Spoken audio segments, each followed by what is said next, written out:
What if I told you that everything you've been taught about success is backwards? Most people believe that winning comes from working harder, having more talent, or getting lucky breaks.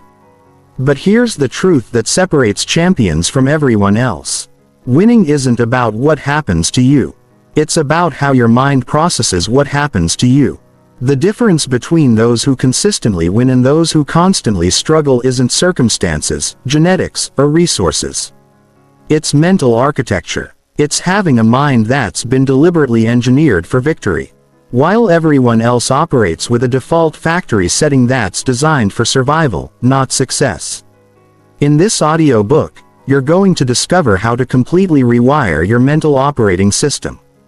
You'll learn the exact cognitive frameworks that billionaires, world champions, and elite performers use to think their way to consistent victory.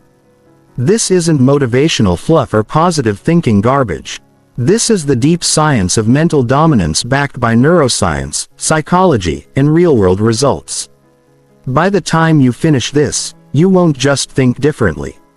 You'll think at a completely different level than 99% of people around you. Your mind will become your greatest competitive advantage. Chapter 1: The Winner's Mental Operating System. Right now, your mind is running on an operating system that wasn't designed for the modern world. This mental software was programmed by evolution for one purpose: keeping you alive in dangerous environments. It's optimized for avoiding threats, conserving energy, and fitting in with the tribe. But here's the problem. The mental patterns that kept your ancestors alive are the exact same patterns that keep you mediocre today. Your brain's default programming is sabotaging your success. And most people never realize it. The survival brain operates on 3 core principles that directly conflict with winning. First, it prioritizes short-term safety over long-term success. Your brain would rather have you stay comfortable and secure today than take the risks necessary for breakthrough tomorrow. Second, it's designed to notice and focus on what's wrong, what's missing, and what could go wrong. This negativity bias helped humans survive by staying alert to dangers. But it also creates a mental environment where you're constantly focused on problems instead of opportunities. Third, your survival brain seeks social acceptance above individual achievement. It would rather have you blend in and be liked than stand out and potentially face criticism. Champions operate with a completely different mental operating system. They've rewired their brains to run on what I call the winner's operating system. This isn't about positive thinking or trying to override your natural instincts through willpower. It's about understanding how your brain works and deliberately reprogramming it with new mental software that's optimized for achievement rather than survival. The winner's operating system has 5 core components that work together to create unstoppable mental momentum. The first component is outcome obsession.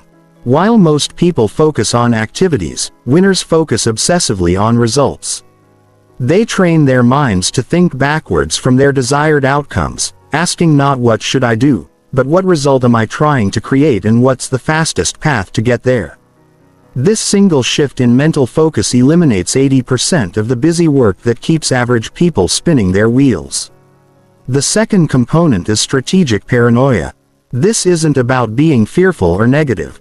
Strategic paranoia means your mind is constantly scanning for potential obstacles, threats, and failure points so you can address them before they become problems.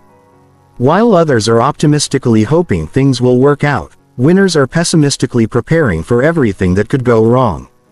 This mental habit allows them to navigate challenges that blindside everyone else. The third component is leverage thinking. Average minds think in terms of linear effort and linear results. Winner minds think in terms of exponential impact. They're constantly asking, how can I get 10x results without 10x effort? What's the one action that would make everything else easier or unnecessary? How can I use systems, people, and resources to multiply my output? This creates a completely different relationship with time and energy. The fourth component is contrast awareness. Most people live in a bubble where they only compare themselves to people in their immediate environment. Winner minds deliberately seek out contrast by studying the absolute best in their field and other fields. They understand that your environment sets your standards, so they expose themselves to higher standards continuously. This prevents the complacency that kills most people's growth. The fifth component is antifragile adaptation. While most people try to avoid difficulties and setbacks, winner minds are programmed to get stronger from challenges. They don't just bounce back from obstacles. They use obstacles as raw material to build additional capacity. Every failure becomes data. Every setback becomes strength training for their resilience. Every criticism becomes information for improvement. Installing this new operating system isn't about changing your personality or becoming someone else. It's about upgrading the software your mind runs on. Just like upgrading your phone's operating system gives you access to better features and performance, upgrading your mental operating system gives you access to cognitive abilities that seemed impossible before. The process requires understanding how neuroplasticity works and then deliberately creating new neural pathways through specific mental practices. Neuroplasticity is your brain's ability to reorganize and create new neural connections throughout your life.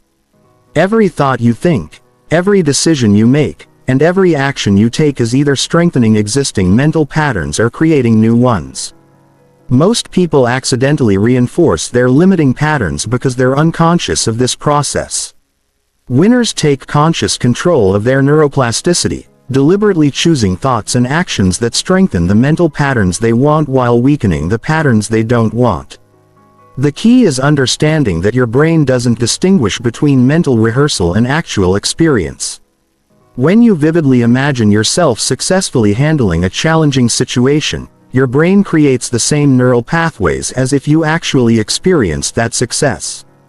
This is why winners spend significant time mentally rehearsing success scenarios while average people spend their mental energy worrying about failure scenarios. They're literally programming their brains for opposite outcomes. Chapter 2. Destroying limiting beliefs and installing power beliefs. Your beliefs aren't just opinions you hold about the world. They're the invisible operating instructions that determine what you notice, what you attempt, and what you think is possible. Most people walk around with beliefs that were programmed into them during childhood, adolescence, or moments of emotional intensity, and they never question whether these beliefs are serving their success. Here's what most people don't realize. Your beliefs are creating your reality more powerfully than your actions. If you have limiting beliefs about what's possible for someone like you, you'll unconsciously sabotage any actions that would prove those beliefs wrong. Limiting beliefs operate like invisible chains. They don't just hold you back from taking action. They prevent you from even seeing opportunities that exist. If you believe that people like me don't become wealthy, your brain will literally filter out information about wealth, building strategies, dismiss success stories as unrealistic, and find reasons why wealthy people are different from you. Your brain's reticular activating system, the part that determines what information gets through to your consciousness, is programmed by your beliefs. Change your beliefs, and you'll suddenly start noticing possibilities that were there all along, but invisible to you before. The most dangerous limiting beliefs are the ones that feel like beliefs like I'm not good with money, I'm not a natural leader, or success requires sacrificing your personal life. Feel true because you can find evidence to support them. But here's what winners understand. All beliefs are just interpretations of past experiences, and interpretations can be changed. The evidence you use to support limiting beliefs is highly selective. You're noticing the data that confirms what you already believe while ignoring data that contradicts it. Winners systematically identify and destroy limiting beliefs using a process I call belief archaeology. First, they identify the belief by paying attention to their automatic thoughts when facing challenges or opportunities. Thoughts like "that's impossible for me," "I don't have what it takes," or "that only works for other people" are indicators of limiting beliefs operating below conscious awareness. Second, they trace the belief back to its origin. Most limiting beliefs were formed during emotional moments when you were young and impressionable, or during intense experiences where you made decisions about what these experiences meant about you or the world. Third, they question the belief's validity by asking, is this belief absolutely true, or is it just one possible interpretation? What evidence contradicts this belief? What would be possible if this belief wasn't true? What would someone who has achieved what I want believe instead? This process isn't about positive thinking or trying to convince yourself of something you don't believe. It's about recognizing that beliefs are just mental models, and mental models can be updated when you find better ones. The fourth step is installing power beliefs to replace the limiting ones. Power beliefs are mental frameworks that expand your sense of what's possible and increase your capacity for action. Examples include: every challenge is making me stronger. I can learn any skill I need to succeed. My past doesn't determine my future. There's always a way if I'm committed enough, and I'm constantly growing and improving. These aren't just positive affirmations. They're operating principles that change how you interpret experiences and what actions you take in response to challenges. Installing power beliefs requires understanding how beliefs are formed in the first place. Beliefs become powerful when they're supported by emotional intensity and repetition. This is why traumatic experiences often create strong limiting beliefs, and why motivational events can temporarily install empowering beliefs. But temporary inspiration fades unless it's reinforced with consistent mental practice and real-world evidence. Winners create emotional intensity around their power beliefs by connecting them to their deepest values and most important goals. They don't just intellectually accept that challenges make me stronger. They emotionally connect this belief to their desire to be a leader, protect their family, or achieve their mission. This emotional connection makes the belief feel real and important rather than just a nice idea. They also reinforce power beliefs through mental rehearsal and evidence collection. Every day they spend time visualizing themselves successfully applying their power beliefs in challenging situations. They keep a record of evidence that supports their empowering beliefs. Times when they learned something quickly, overcame obstacles, or achieved goals they initially thought were impossible. This creates a positive feedback loop where power beliefs lead to more confident action, which creates more success, which provides more evidence for the power beliefs. The most sophisticated winners also understand that beliefs exist in hierarchies. Surface beliefs about specific situations are supported by deeper beliefs about identity and capability, which are supported by core beliefs about the nature of reality and what's possible. Changing surface beliefs without addressing deeper beliefs often results in temporary change that doesn't last. But when you transform core beliefs about your identity and capability, surface beliefs change automatically. Chapter 3. The Strategic Decision-Making Framework. Most people make decisions reactively, emotionally, or by copying what others are doing. They choose the path of least resistance, go with their gut feeling, or follow conventional wisdom without questioning whether it leads where they want to go. This approach to decision-making creates a random walk through life where success depends on luck rather than strategy. Winners understand that decisions are the steering wheel of life. The quality of your decisions determines the quality of your outcomes more than talent, luck, or circumstances. Strategic decision-making starts with clarity about what you're optimizing for. Most people have never clearly defined what success means to them specifically. So they can't evaluate whether a decision moves them closer to or further from their goals. They make decisions based on what feels good in the moment, what avoids discomfort, or what other people expect them to do. Winners start every decision by asking, what am I trying to achieve? What would success look like in this situation? What are the possible outcomes of each option, and which outcomes align best with my long-term objectives? This clarity prevents the trap of optimizing for the wrong variables. Most people optimize for comfort, approval, or immediate gratification without realizing these variables often conflict with their larger goals. They choose the job that feels safe rather than the one that offers growth opportunities. They avoid difficult conversations to maintain peace in the moment, even though these conversations would improve relationships long-term. They spend money on things that provide immediate pleasure rather than investing in assets that compound over time. Winners use a decision-making framework that evaluates options across multiple dimensions simultaneously. First, they consider the immediate impact. What are the short-term consequences of each option? What resources will this require? What are the risks and potential rewards in the next 30 to 90 days? Second, they analyze the long-term trajectory. Where does this path lead if I continue down it for years? What skills, relationships, or assets will this help me build? How does this decision affect my capability to make better decisions in the future?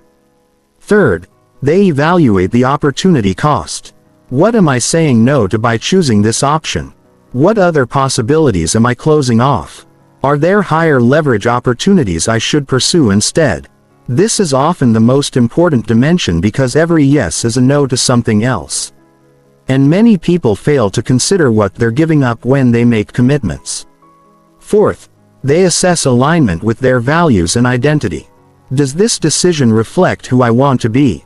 Will I respect myself for making this choice? Does this move me toward or away from the person I'm becoming? This prevents decisions that create internal conflict or require you to act against your core values. The framework also includes systematic risk assessment. Winners don't avoid risk. They understand it and manage it strategically. They ask, what's the worst-case scenario and can I handle it? What's the probability of different outcomes? How can I structure this decision to limit downside while maximizing upside? What would I need to be true for this to be the right choice?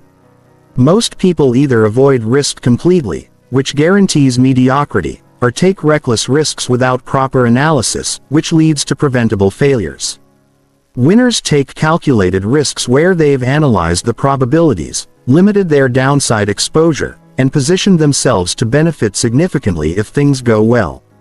They also understand that in complex situations, the best decision often isn't obvious from the beginning. Instead of trying to make perfect decisions with incomplete information, they make the best decision possible with current information, then actively gather feedback and adjust course based on results. This requires building strong feedback loops into their decision-making process. Effective feedback loops involve setting clear criteria for success before making the decision, establishing specific timelines for evaluation, and honestly assessing results without letting ego or sunk cost bias distort their analysis. If a decision isn't producing expected results, they quickly pivot rather than continuing down a suboptimal path just because they committed to it. Winners also recognize that different types of decisions require different approaches. Reversible decisions with low consequences can be made quickly with minimal analysis. Irreversible decisions with high consequences deserve extensive research and consideration. They spend their decision-making energy proportionally making quick calls on small matters. So they have mental bandwidth for the choices that really matter. Chapter 4. Building Anti-Fragile Mental Resilience. Resilience is the ability to bounce back from setbacks and return to your previous level of functioning. But resilience isn't enough for sustained success. What you really need is anti-fragility. The ability to get stronger from challenges, obstacles, and even failures. Most people try to avoid difficulties and create lives with minimal stress or challenge. They think comfort and ease are the path to happiness and success. But this approach actually weakens you mentally and leaves you vulnerable when challenges inevitably arise. Anti-fragility is based on a fundamental principle from biology and systems theory. Living systems that are regularly exposed to appropriate stresses become stronger, while systems that are protected from all stress become weak and brittle. Your muscles grow stronger when they're stressed through resistance training. Your immune system becomes more robust when exposed to manageable challenges. Your mind works the same way. Mental strength comes from repeatedly facing challenges that are just beyond your current capacity and successfully navigating them. Winners deliberately seek out challenges that will build their anti-fragility. They volunteer for difficult projects, put themselves in situations where they'll be slightly out of their depth, and embrace opportunities that require them to grow rather than opportunities that let them coast on existing abilities. This isn't about being reckless or taking unnecessary risks. It's about understanding that your capacity grows only when you consistently operate at the edge of your current capabilities. The key to building anti-fragility is learning to reframe challenges as strength training for your mind. Instead of asking "why is this happening to me?" winners ask "what is this building in me?" Instead of trying to eliminate stress from their lives, they try to optimize the type and amount of stress to maximize growth. They distinguish between productive stress that builds capacity and destructive stress that simply drains energy without providing benefits. Productive stress includes taking on stretch goals that require you to develop new skills, engaging in difficult conversations that improve relationships, or putting yourself in situations where you might fail but would learn valuable lessons from the attempt. Destructive stress includes chronic worry about things outside your control, perfectionism that prevents action, or overcommitting to low-value activities that create busyness without progress. Anti-fragile thinking also requires developing what psychologists call explanatory optimism, the ability to interpret setbacks in ways that preserve your sense of agency and possibility. When things go wrong, people typically explain the situation to themselves using 3 dimensions: personal versus impersonal, permanent versus temporary, and pervasive versus specific. People with low resilience tend to make negative events personal. "It's my fault." Permanent: "This always happens." And pervasive: "Everything is going wrong." This explanatory style creates learned helplessness and reduces your willingness to try again. Anti-fragile thinkers interpret setbacks as impersonal. Multiple factors contributed to this outcome.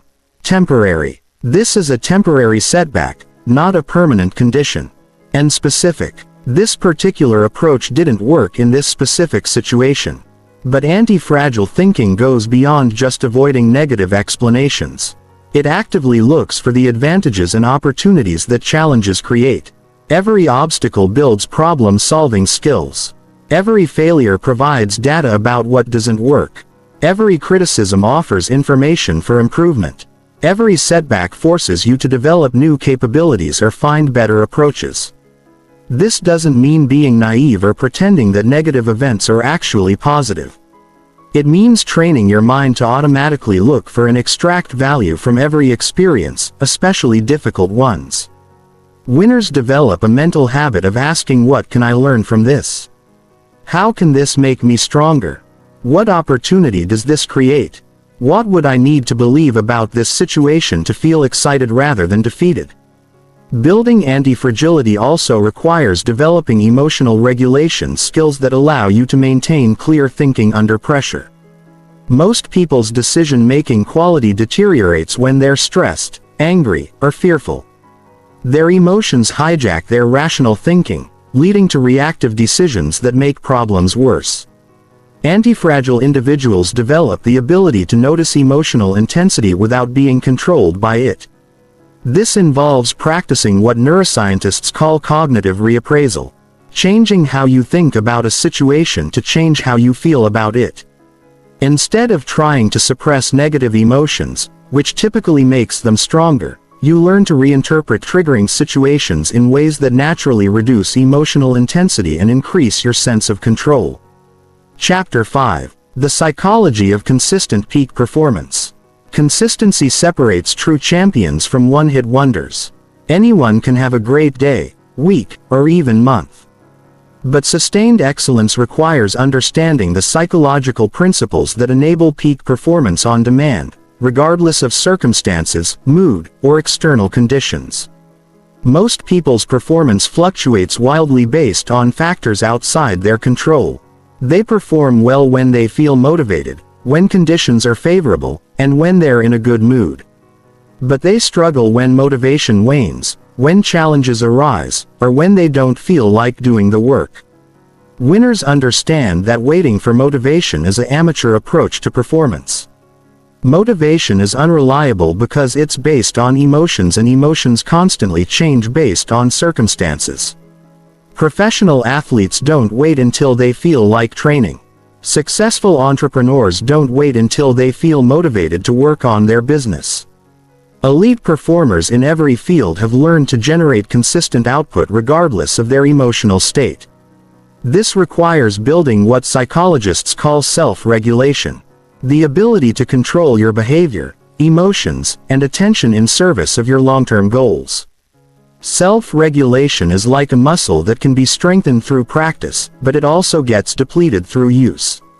This is why winners focus on building systems and habits that minimize the amount of self-regulation required for peak performance. The foundation of consistent performance is creating environmental and structural supports that make success easier and failure harder. This means designing your physical environment to eliminate distractions and provide cues for productive behavior. It means creating scheduling structures that allocate your highest energy periods to your most important work. It means building accountability systems that make it painful to underperform and rewarding to follow through on commitments. Winners also understand the principle of energy management over time management. You can't manage time, but you can manage your energy and attention. They identify their natural energy rhythms and schedule their most demanding work during peak energy periods. They protect their mental energy by eliminating unnecessary decisions, reducing context switching and batching similar activities together. Mental energy is consumed by decisions, conflicts, and cognitive load. Every choice you make, every temptation you resist, and every task that requires intense focus depletes your mental energy reserves. This is why successful people often have very structured routines that eliminate trivial decisions. They wear similar clothes, eat similar foods, and follow similar schedules not because they lack creativity, but because they're preserving mental energy for the decisions that matter. Consistent peak performance also requires understanding and managing your attention as your most valuable resource. In an era of constant distractions, the ability to focus deeply on important work has become a rare and valuable skill. Most people's attention has been hijacked by social media, notifications, and the constant stimulation of modern life. Their minds have become addicted to novelty and variety, making sustained focus feel uncomfortable and difficult. Winners treat attention like a finite resource that must be protected and strategically deployed. They create distraction-free environments during focused work periods. They use techniques like time blocking to batch similar activities and minimize context switching. They practice meditation or other attention training exercises to strengthen their ability to sustain focus over longer periods. They also understand the difference between focus and flow states. Focus requires effort and self-regulation to maintain attention on a specific task. Flow states occur when you're fully immersed in activity that perfectly matches your skill level to the challenge level. In flow, performance feels effortless and time seems to disappear. Winners learn to structure their work to create more opportunities for flow states while building the focus capacity to push through less engaging but necessary tasks.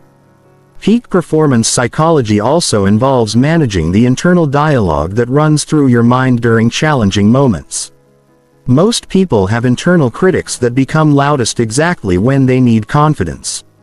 This inner voice points out everything that could go wrong, reminds them of past failures and creates doubt about their ability to succeed.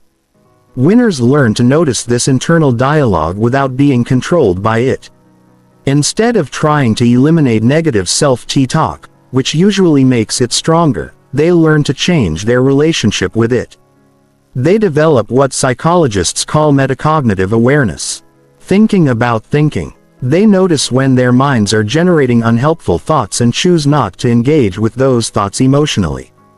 They understand that you don't have to believe every thought you think and you don't have to act on every emotion you feel. This requires developing a different identity around performance. Most people see performance as something that happens to them based on external circumstances. Winners see performance as something they create through their choices, preparation, and mental management. They take responsibility for their mental state and develop the skills to perform at their best regardless of conditions. Chapter 6. Advanced mental models for complex situations. Most people navigate complex situations using intuition, emotion, or simple cause and effect thinking. They see the world in black and white terms, looking for single causes and simple solutions to multifaceted problems. This approach works fine for straightforward situations, but it completely breaks down when dealing with the complex interconnected challenges that determine success in business, relationships, and life. Winners understand that complex situations require sophisticated mental models, frameworks for understanding how different variables interact, how systems behave over time, and how to make decisions when there are multiple stakeholders with competing interests. Mental models are thinking tools that help you understand how the world works and predict the consequences of different actions. They're like maps that help you navigate unfamiliar territory, just as physical maps show you the terrain, roads, and obstacles in a geographic area. Mental models show you the patterns, relationships, and dynamics in whatever situation you're trying to understand. The quality of your mental models determines the quality of your decisions. And the quality of your decisions determines the quality of your outcomes. Average people operate with a limited set of mental models that they picked up unconsciously through experience. They think in terms of linear cause and effect. If I do this, then that will happen. They assume that correlation implies causation. They believe that good intentions lead to good results. They expect that working harder always produces better outcomes. These simple models work in simple situations, but they lead to costly mistakes when applied to complex systems. Winners deliberately study and collect sophisticated mental models from multiple disciplines: psychology, economics, biology, physics, game theory, and systems thinking. They understand that the same underlying patterns appear across different domains. So, a model from biology might help you understand business dynamics, or a concept from physics might illuminate relationship patterns. This cross-pollination of ideas gives them insights that people who think within single disciplines miss completely. One of the most powerful mental models for complex situations is systems thinking. Understanding how different components of a system interact with each other over time. Most people focus on events and try to find single causes for outcomes they don't like. Systems thinkers focus on patterns and structures that create those events. They ask not just what happened, but what patterns led to this outcome and what structural changes would prevent this problem from recurring. Systems thinking reveals that most problems are symptoms of deeper structural issues. If your business is losing customers, the surface problem might be poor customer service. But the systems problem might be that your compensation structure rewards employees for making sales rather than creating customer satisfaction, or that your training program doesn't teach people how to handle complaints effectively. Fixing the surface problem with better customer service training might provide temporary improvement, but the underlying system will continue creating the same problems. Another essential mental model is second order thinking, considering not just the immediate consequences of your actions, but the consequences of those consequences. Most people stop their analysis at first-order effects. If I lower my prices, I'll sell more products. Second-order thinking asks, what happens after I sell more products? Will lower prices reduce my profit margins? Will customers perceive lower prices as indicating lower quality? Will competitors respond by lowering their prices, too? What happens if a price war starts? This type of thinking prevents unintended consequences that often make situations worse despite good intentions. The classic example is the cobra effect, named after a colonial policy in India that offered payment for dead cobras to reduce the cobra population. People responded by breeding cobras to kill for the bounty, actually increasing the cobra population. The immediate effect of the policy was what policymakers wanted. But the second-order effect was the opposite of their intention. Winners also use probabilistic thinking instead of deterministic thinking. Average people think in terms of certainty. This will definitely happen, or that definitely won't work.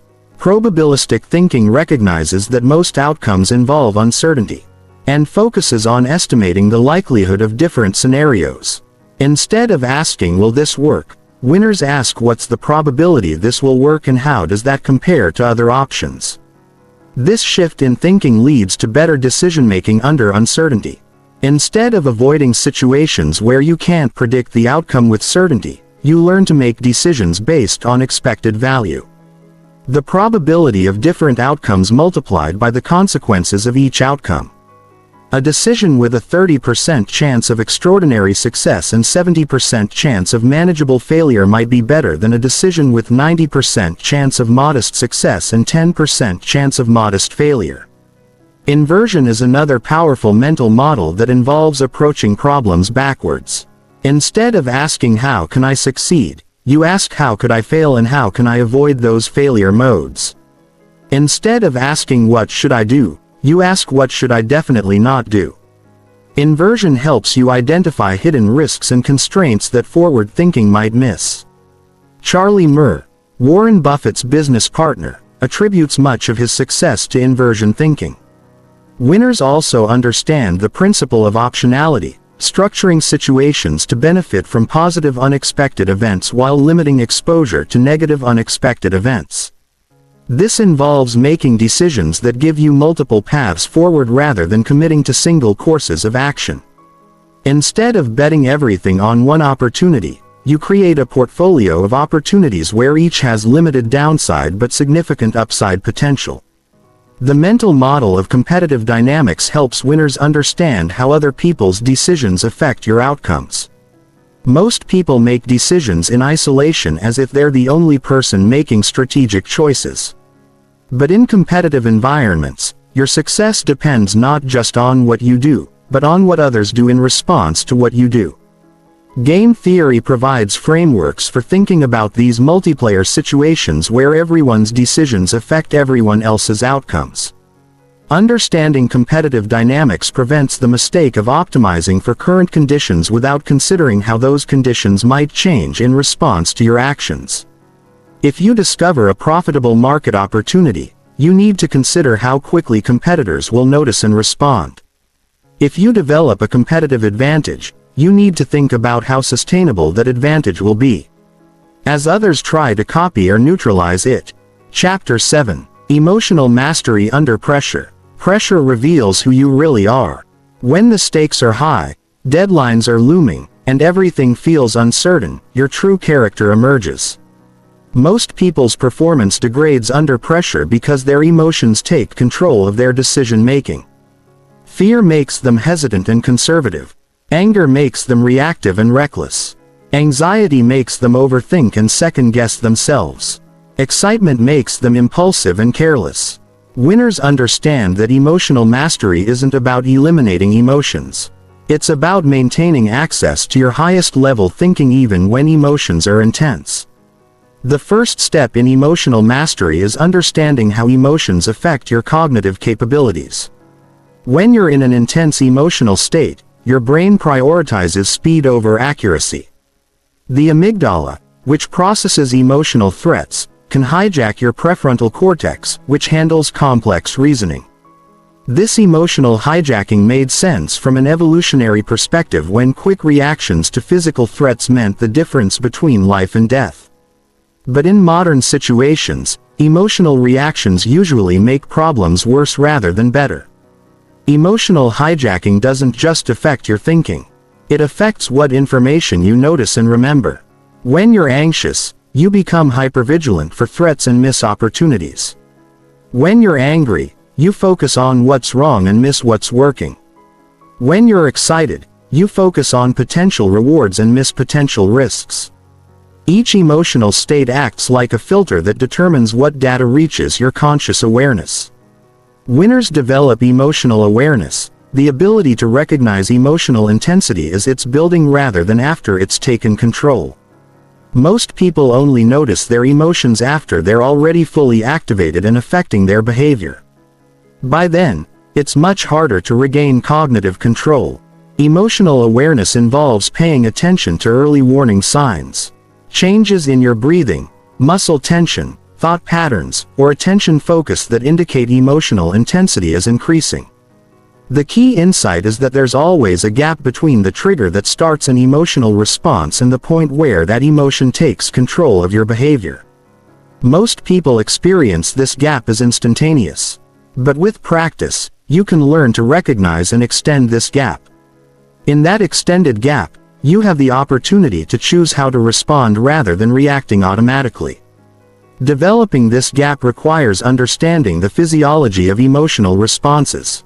When you encounter a trigger, your sympathetic nervous system activates, releasing stress hormones like cortisol and adrenaline. These hormones prepare your body for fight or flight by increasing heart rate, blood pressure, and muscle tension while decreasing complex cognitive processing. The entire response happens within milliseconds. But it takes several minutes for the hormones to clear your system even after the trigger is gone. This is why people often say things in anger that they regret later or make fear-based decisions that seem obviously wrong in retrospect. The emotional chemistry in their brains was still affecting their judgment, even though the immediate trigger had passed. Understanding this physiological process helps you recognize that intense emotions are temporary chemical states, not accurate reflections of reality. Winners use several techniques to maintain cognitive control under emotional pressure. The first is physiological regulation, using breathing, movement, and posture to influence your emotional state. Deep, slow breathing activates your parasympathetic nervous system, which counteracts the stress response. Changing your posture from collapsed and defensive to upright and open sends signals to your brain that you're in control rather than threatened. The second technique is cognitive reframing, changing how you interpret triggering situations to reduce emotional intensity. Instead of seeing pressure situations as threats to be avoided, you can reframe them as opportunities to prove your capabilities. Instead of seeing criticism as personal attacks, you can reframe it as information for improvement. Instead of seeing setbacks as evidence that you're failing, you can reframe them as temporary obstacles that are building your resilience. Reframing works because emotions are largely determined by the meaning you assign to events, not the events themselves. The same situation can trigger completely different emotional responses depending on how you interpret what's happening and what it means about you, your capabilities, and your future prospects. Winners become skilled at choosing interpretations that preserve their sense of agency and possibility even in difficult circumstances. The third technique is attention control, directing your focus toward elements of the situation that support clear thinking and effective action rather than elements that trigger unproductive emotions. In any complex situation, there are multiple things you could focus on.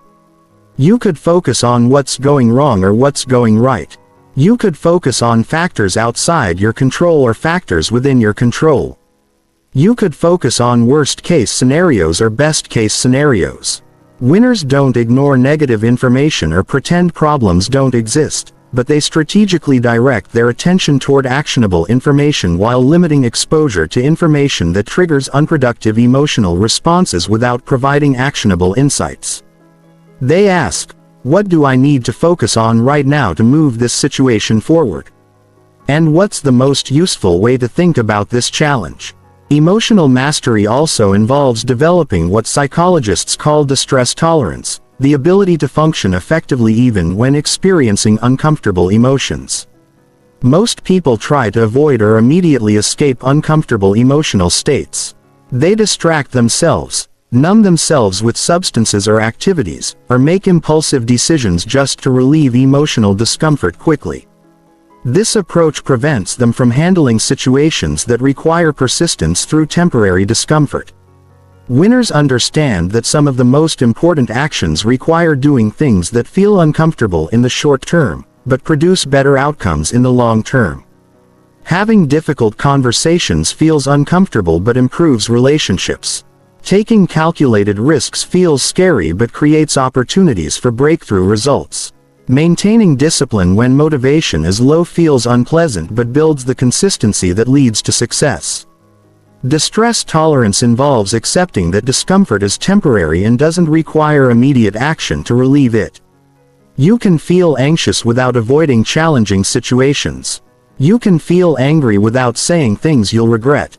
You can feel disappointed without giving up on important goals. Emotions provide information about your current state, but they don't have to control your choices. Advanced emotional mastery involves learning to use emotions as sources of information and energy rather than obstacles to performance. Fear often indicates that something is important to you and worth careful preparation. Anger can provide energy for addressing injustices or breaking through obstacles. Excitement can fuel sustained effort on challenging projects. Sadness can motivate deeper connections with others and more meaningful priorities. The highest level of emotional mastery is emotional alchemy, transforming potentially destructive emotions into fuel for exceptional performance. This requires shifting from seeing emotions as happening to you to seeing emotions as information you can use and energy you can direct. Champions in every field have learned to perform their best, not despite emotional intensity, but because of how they channel that intensity toward their objectives. Chapter 8. The daily systems that compound into dominance. Success isn't created by occasional bursts of intense effort or moments of brilliant insight. Success is created by small, consistent actions that compound over time into extraordinary results. Most people focus on goals, events, and outcomes while neglecting the daily systems that actually create those outcomes. They set ambitious targets, but don't build the daily practices that would make achieving those targets inevitable. Winners understand that you don't rise to the level of your goals. You fall to the level of your systems. A system is a collection of processes, habits, and structures that work together to produce consistent results. While goals are about the results you want to achieve, systems are about the processes that lead to those results. Goals provide direction, but systems provide progress. The problem with focusing primarily on goals is that goals are achieved through sporadic effort while systems create continuous improvement. When you focus on systems instead of just goals, you create what mathematicians call exponential growth rather than linear growth. Linear growth means making the same amount of progress each day. If you improve 1% daily through linear growth, you improve 365% in a year. Exponential growth means your progress compounds. If you improve 1% daily through exponential growth, you improve 3,778% in a year. The difference between linear and exponential growth is the difference between incremental improvement and complete transformation. The key to exponential growth is understanding compound effects. Small improvements in multiple areas of your performance don't just add together, they multiply each other. If you improve your decision-making by 10%, your focus by 10% and your energy management by 10%. Your overall performance doesn't improve by 30%. It improves by 33.1% because 1.1 asterisk 1.1 asterisk 1.1 equals 1.331. This might seem like a small difference, but it compounds dramatically over time. Winners build systems around the activities that have the highest compound potential. Activities that don't just produce immediate results, but also increase your capacity to produce better results in the future. Reading builds knowledge that improves all future decisions. Exercise builds energy and mental clarity that improve all other activities. Building relationships creates opportunities and support systems that accelerate all other goals. Learning new skills increases your ability to create value and solve problems. The foundation of any effective system is establishing non-negotiable daily practices that advance your most important objectives regardless of circumstances, mood, or competing demands. These practices become automatic through repetition requiring minimal willpower or decision-making energy to maintain. The key is starting with practices that are small enough to be sustainable but significant enough to create meaningful progress over time. Most people fail to build sustainable systems because they try to change too much too quickly. They create elaborate morning routines, commit to exercising for hours daily or pledge to read for several hours every night. These ambitious plans feel inspiring initially, but they require more willpower than most people can sustain consistently. When willpower fails, the entire system collapses, creating a cycle of starting and stopping that prevents real progress. Winners use the principle of minimum viable habits, identifying the smallest version of a practice that still moves you forward, then building consistency around that minimal version before expanding. Instead of committing to exercise for an hour daily, start with 5 minutes daily. Instead of reading for an hour, start with 1 page. Instead of meditating for 30 minutes, start with 2 minutes. The goal is to establish the neural pathways and identity associated with the practice, not to achieve significant results immediately. Once the minimal version becomes automatic, you can gradually expand without requiring additional willpower.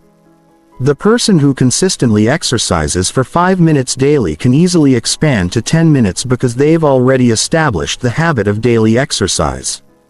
The person who reads 1 page daily has already overcome the resistance to reading and can gradually increase to multiple pages or chapters. Effective systems also include tracking mechanisms that provide clear feedback about progress and consistency. What gets measured gets managed. And measurement creates accountability even when external accountability isn't available. Winners track both leading indicators and lagging indicators. Leading indicators are activities that predict future results. How many sales calls you made, how many hours you spent learning new skills, how consistently you followed your morning routine. Lagging indicators are the results those activities produce. Revenue generated, skills acquired, energy levels improved. Tracking leading indicators is more important than tracking lagging indicators because leading indicators are directly under your control while lagging indicators are influenced by many factors beyond your actions. You can control how many sales calls you make. You can't directly control how many sales you close. You can control how consistently you exercise. You can't directly control how quickly you lose weight or build muscle. The most sophisticated systems include feedback loops that allow you to continuously optimize your practices based on results. Instead of rigidly following the same routine regardless of outcomes, winners regularly assess what's working, what's not working, and what could be improved. They treat their systems as experiments that can be refined rather than fixed procedures that must be followed exactly. This requires building regular review periods into your system. Weekly assessments of what progress was made and what obstacles were encountered. Monthly evaluations of whether current practices are producing desired outcomes and quarterly deeper analyses of whether the overall system needs structural changes. These reviews prevent the common mistake of persistently following ineffective practices just because they've become habitual. Winners also understand the importance of designing their environment to support their systems rather than working against them. Your physical and social environment has enormous influence over your behavior, often more influence than your conscious willpower. If you want to eat healthier food, fill your kitchen with healthy options and remove unhealthy ones. If you want to read more, place books in visible locations and remove distracting alternatives. If you want to exercise consistently, prepare your workout clothes the night before and remove barriers that make exercise inconvenient. Environmental design extends beyond physical spaces to include social environments. The people you spend time with significantly influence your standards, beliefs, and behaviors through social proof and peer pressure.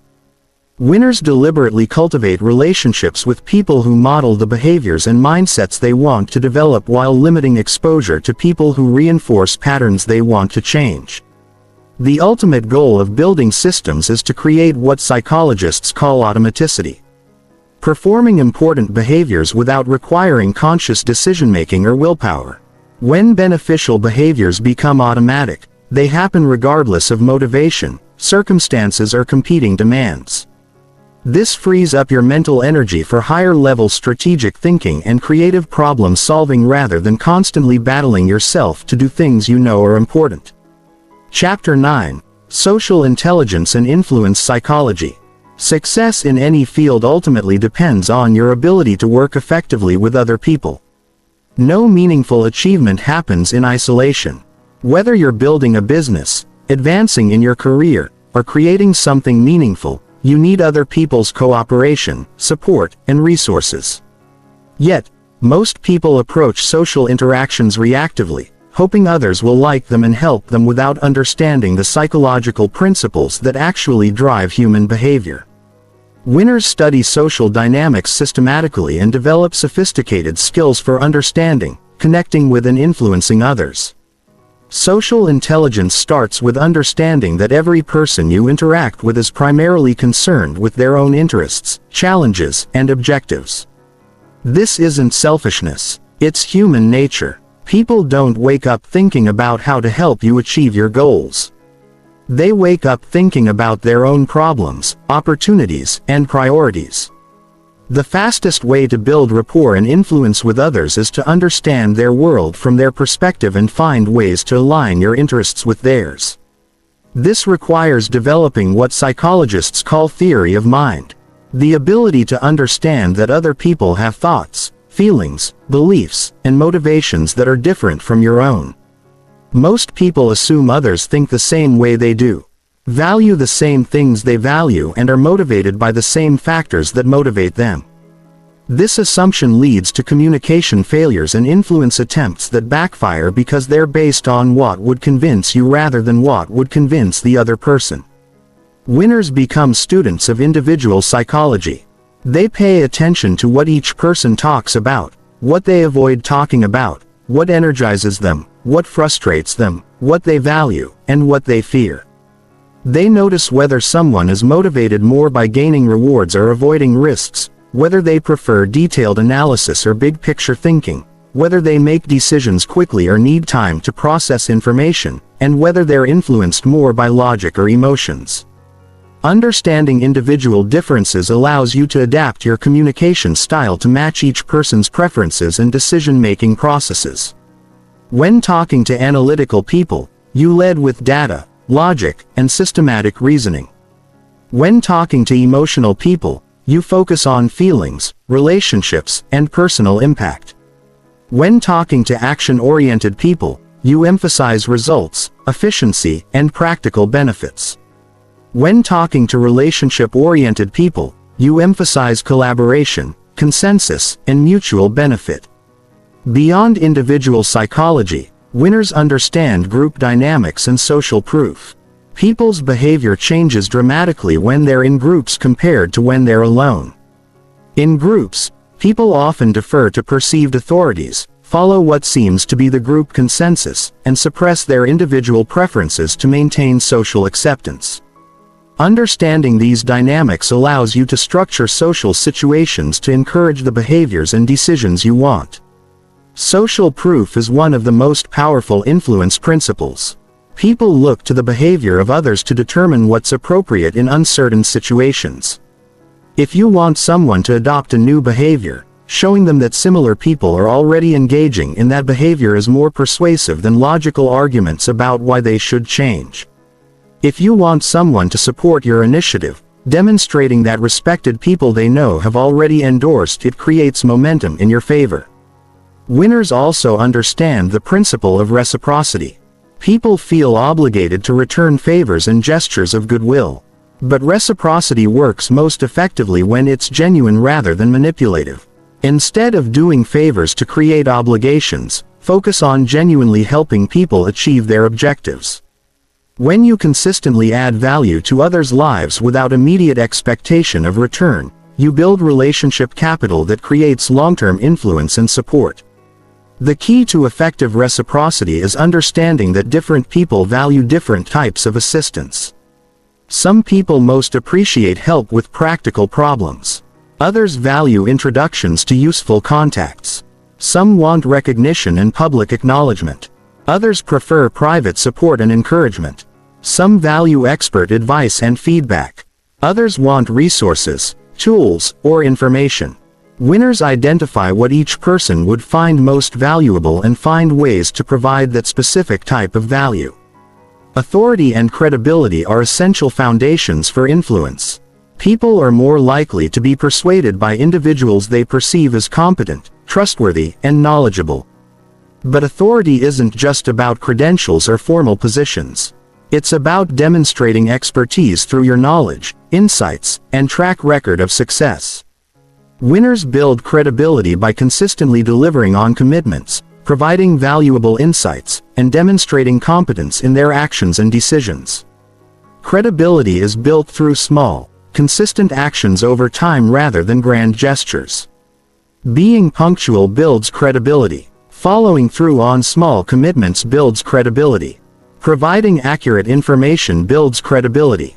Acknowledging mistakes and limitations builds credibility. Taking responsibility for outcomes builds credibility. These behaviors signal that you can be trusted with bigger responsibilities and more important decisions. Winners also understand the psychology of commitment and consistency. People have a strong psychological need to appear consistent with their previous statements, decisions, and public commitments. Once someone commits to a position publicly, they become psychologically invested in defending that position, even when presented with contradictory evidence. This means getting someone to make small commitments that align with your objectives creates momentum toward larger commitments.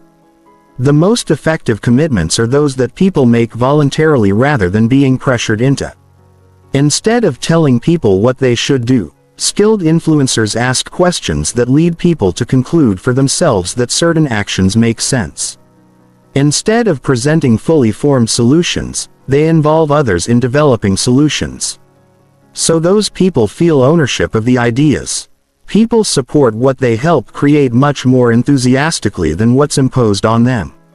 Advanced social intelligence involves understanding power dynamics and positioning yourself strategically within social and organizational hierarchies. Every group has formal and informal power structures that determine whose opinions matter most, who has access to important information, and who can influence key decisions. Winners identify these power structures and build relationships with influential individuals rather than just focusing on people they personally like or who are easy to access. This doesn't mean being manipulative or political in negative ways. It means recognizing that influence flows through networks of relationships and positioning yourself where you can contribute value to important people and important initiatives. Sometimes this means building relationships with people who control resources you need. Sometimes it means aligning yourself with successful projects that will enhance your reputation. Sometimes it means becoming known for specific expertise that others need. The highest level of social intelligence is creating win-win scenarios where helping others achieve their objectives simultaneously advances your own objectives. This requires creativity and systems thinking to identify opportunities where collaboration creates more value for everyone involved than individual effort would create for each person separately. When you become known as someone who creates mutual benefit rather than pursuing zero-sum competitions, people actively seek opportunities to work with you. Chapter 10. The Compound Effect of Mental Superiority. Everything we've discussed in this audiobook compounds. Each mental upgrade amplifies every other mental upgrade.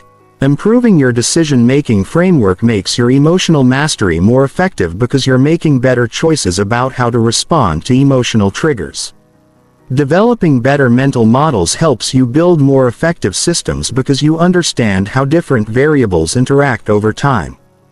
Building anti-fragility increases your social intelligence because you're more willing to engage in challenging conversations and difficult situations that build stronger relationships. This compound effect explains why some people seem to improve exponentially while others remain stuck at the same level despite working hard. Small mental advantages compound into enormous practical advantages over time. Someone who makes slightly better decisions consistently will end up in completely different circumstances than someone who makes slightly worse decisions consistently, even if they start from the same place and work equally hard. The mathematics of compounding are counterintuitive because the effects start small and accelerate over time.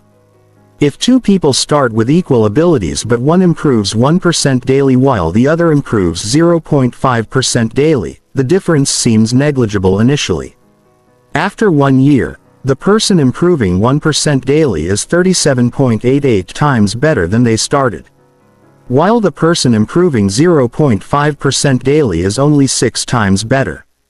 After 5 years, the gap becomes astronomical.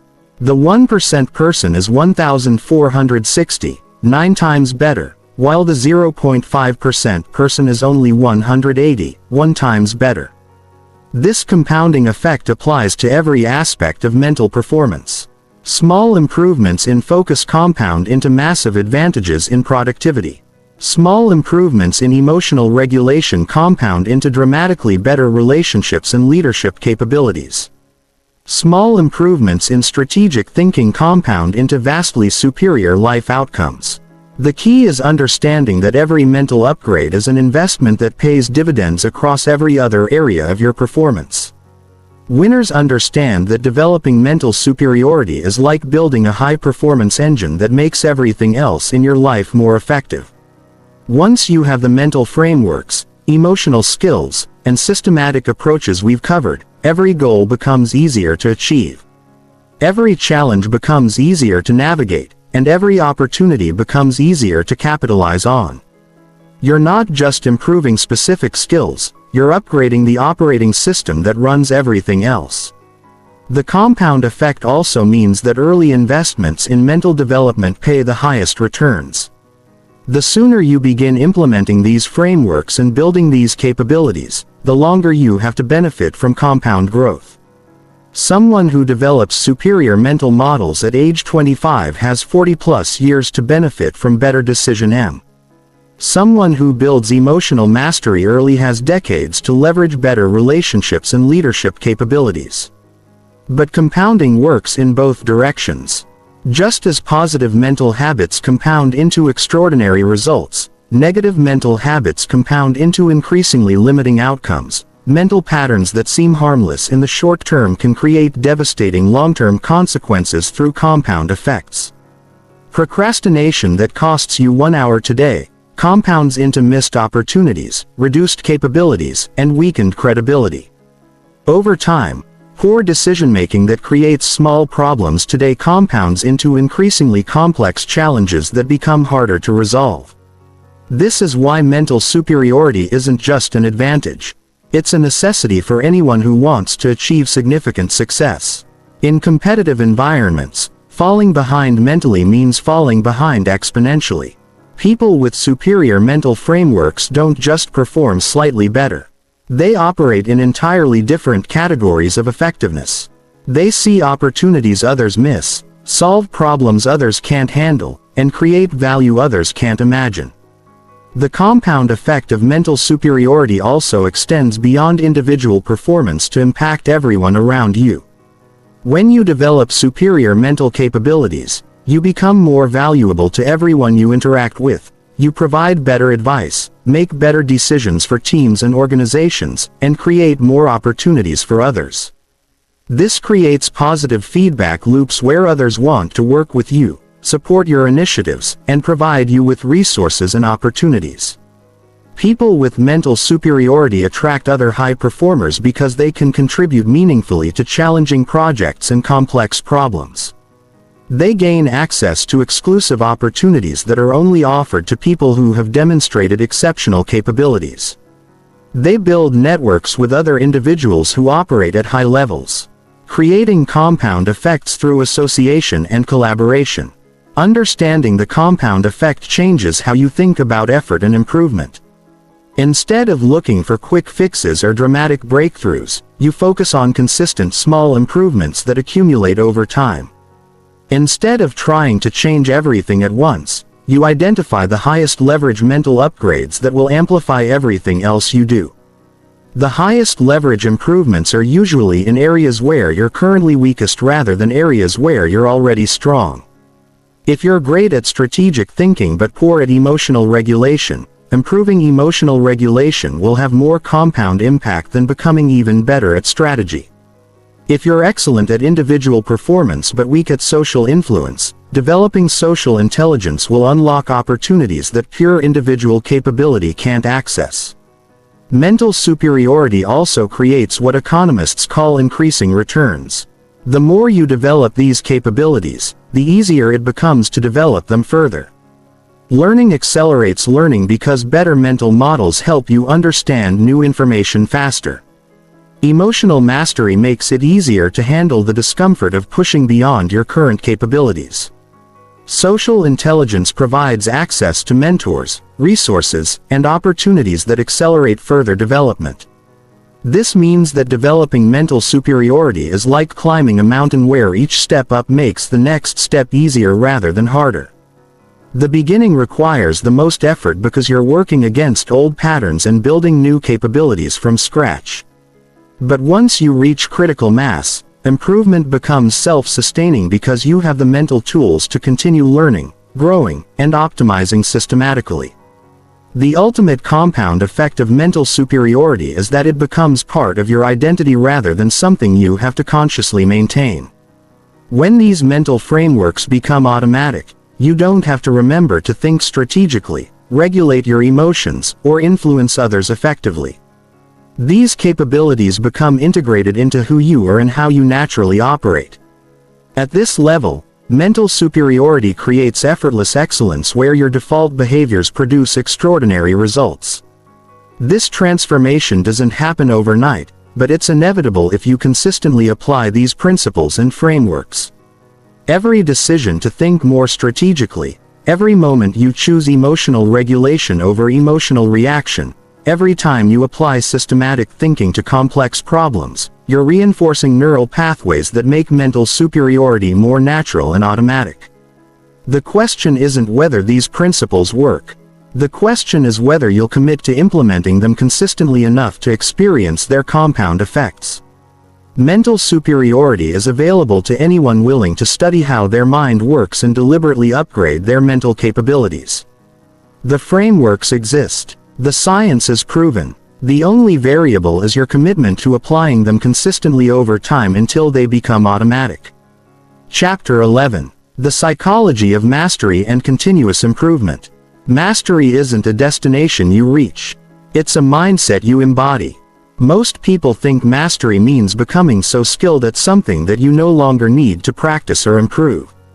They imagine reaching a level where everything becomes effortless and you can coast on your accumulated expertise. This fundamental misunderstanding of mastery explains why most people plateau long before reaching their potential. True mastery is characterized not by the absence of challenge but by the embrace of increasingly sophisticated challenges that continue pushing you beyond your current capabilities. The psychology of mastery begins with understanding that expertise creates new problems rather than eliminating problems altogether. When you become competent at basic skills, you gain access to advanced challenges that were previously invisible or impossible. A beginning chess player struggles with basic piece movements and simple tactics. An intermediate player faces complex strategic decisions and positional understanding. A master deals with psychological warfare, preparation, depth, and theoretical innovations that beginners can't even comprehend. This pattern appears across every domain of human achievement. Beginning entrepreneurs struggle with basic business operations like sales, marketing, and cash flow management. Successful entrepreneurs face challenges like scaling culture, managing complex partnerships, and navigating regulatory environments. Elite entrepreneurs deal with global market dynamics, technological disruption, and legacy management issues that most people never encounter. Understanding this progression prevents the frustration that kills most improvement efforts. Many people become discouraged when advancing to higher levels creates new difficulties. Instead of making everything easier, they interpret increased challenge as evidence that they're not really improving or that they've chosen the wrong path. Masters understand that increased challenge is evidence of progress, not lack of progress. More sophisticated problems indicate that you've developed the capabilities necessary to engage with more sophisticated work. The master's mindset involves what psychologists call a growth orientation rather than a performance orientation. Performance-oriented individuals focus on demonstrating their current abilities and avoiding situations where they might fail or look incompetent. Growth-oriented individuals focus on expanding their abilities and actively seek situations where failure is possible because that's where learning happens most rapidly. This orientation affects how you interpret setbacks, criticism, and competition. Performance-oriented people see failures as evidence of their limitations and criticism as attacks on their competence. Growth-oriented people see failures as information about what needs improvement and criticism as data for optimization.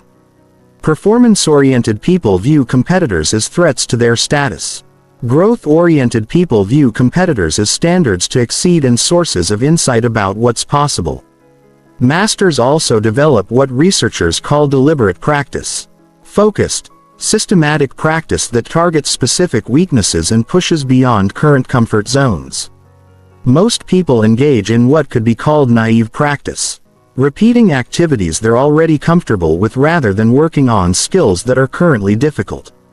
Naive practice feels productive because you're busy and active, but it doesn't create significant improvement. Because it's not challenging your current limitations. Deliberate practice requires several components that most people avoid because they make practice less comfortable.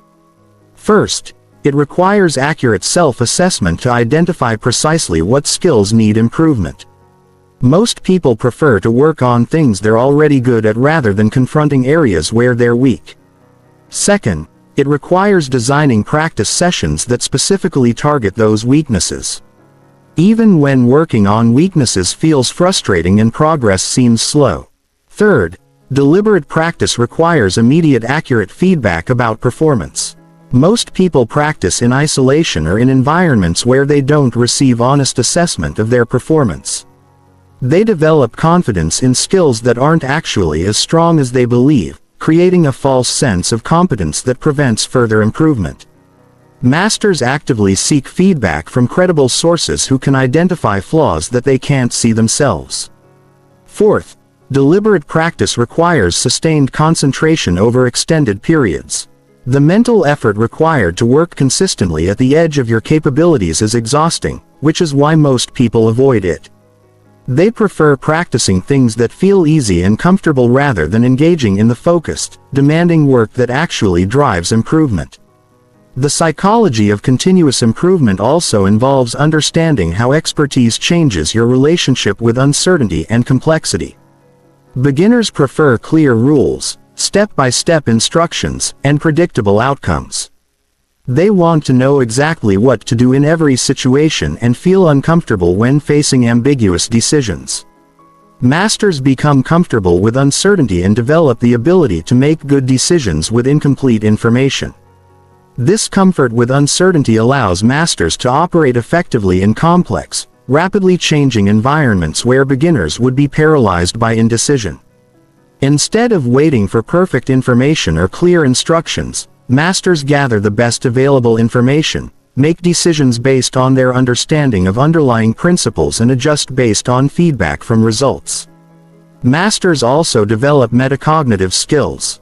Thinking about thinking. They become aware of their own mental processes and can consciously adjust their approach based on what the situation requires. They notice when they're falling into unproductive thought patterns and can redirect their mental energy toward more useful activities. They recognize when they're operating from habit rather than conscious choice and can deliberately engage different cognitive strategies. This metacognitive awareness extends to understanding their own learning processes. Masters know what conditions help them learn most effectively, what types of practice produce the fastest improvement, and what mental states optimize their performance. They become skilled at managing their own development rather than hoping that improvement will happen automatically through experience alone. Advanced mastery involves developing what experts call chunking, the ability to recognize complex patterns as single units rather than collections of individual components. Masters in any field can quickly identify meaningful patterns that beginners miss entirely. Chess masters see board positions as strategic themes rather than arrangements of individual pieces. Expert doctors recognize symptom patterns that indicate specific conditions. Elite athletes anticipate opponents' actions based on subtle cues that novices don't notice. Chunking dramatically increases processing speed and reduces cognitive load, allowing masters to handle much more complex situations than people who are analyzing everything at the component level. But chunking develops only through extensive exposure to patterns within specific domains. This is why expertise doesn't transfer easily between fields. The pattern recognition skills that make someone a master in one area don't automatically apply to different areas. The highest levels of mastery involve creative contributions that advance entire fields rather than just achieving personal excellence within existing frameworks. Masters at this level don't just apply existing knowledge. They generate new knowledge, develop innovative approaches, and establish new standards that others follow. This requires combining deep expertise with creative thinking and the courage to challenge conventional wisdom.